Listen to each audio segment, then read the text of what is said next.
பேசியதே நாளைக்கான எபிசோடில் என்ன நடக்க போகுதுன்னு பார்க்கலாம் வாங்க. என்னோட ரிவ்யூ பிடிச்சிருந்தால் லைக் பண்ணுங்கள். சேது துளசியை தேடி வந்துட்டுருக்காங்க. துளசிக்கு அவங்க ஃப்ரெண்டு சுமதி கால் பண்ணி அலர்ட் பண்ணதுனால துளசி ரொம்ப வேகமாக ஓடிபியை சொல்லிவிட்டு அந்த சர்டிஃபிகேட் எல்லாம் பிரிண்ட் அவுட் எடுத்துகிட்டு இருப்பாங்க.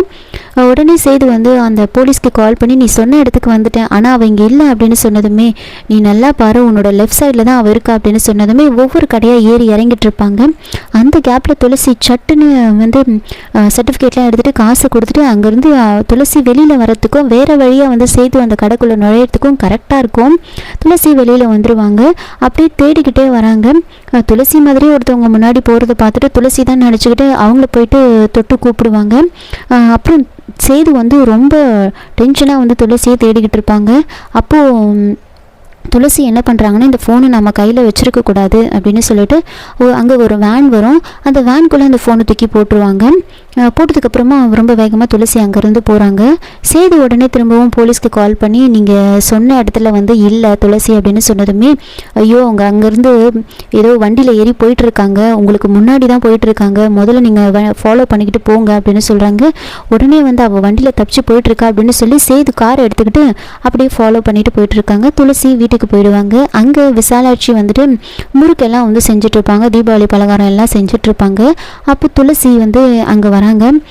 அங்கே நான் செய்கிறேன் அப்படின்னு சொல்கிறாங்க. உடனே எல்லாரும் உனக்கு என்ன தெரியும், இது ஒன்றும் சாதாரண விஷயம் கிடையாது அப்படின்னு சொல்ல நான் செய்வேன் அப்படின்னு சொல்கிறாங்க. உடனே பாட்டி என்ன சொல்கிறாங்கன்னா சரி அவள் செய்யட்டும், ஆனால் யாரும் எந்த உதவியும் செய்யக்கூடாது, அவள் மட்டும் சரியாக செய்யலாம், அவள் கிச்சன் பக்கமே வரக்கூடாது அப்படின்னு சொல்லிட்டு எல்லாரும் துளசியை தனியாக விட்டுட்டு எல்லாரும் போயிடுவாங்க.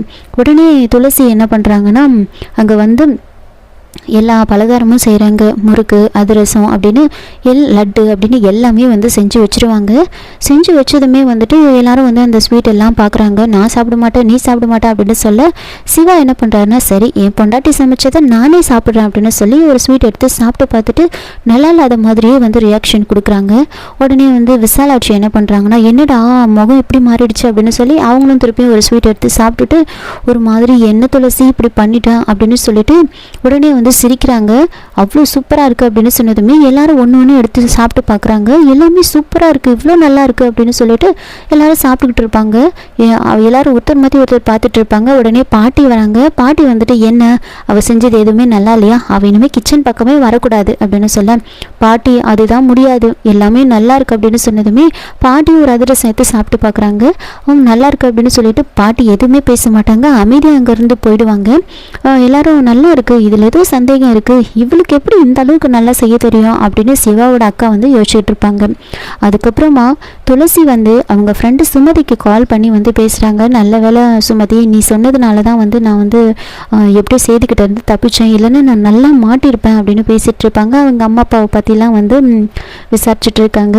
இன்னொரு பக்கம் சிவாவோட அக்காவும் தங்கச்சியும் உண்மையாகவே அவங்க ரெண்டு பேரும் சந்தோஷமாக இருக்காங்களா அப்படின்னு கண்டுபிடிக்கிறதுக்காக அவங்கள வாட்ச் பண்ணிட்டு இருப்பாங்க. இது கவனிச்ச துளசி என்ன பண்ணுறாங்கன்னா சிவா நல்லா தூங்கிட்டு இருப்பாரு.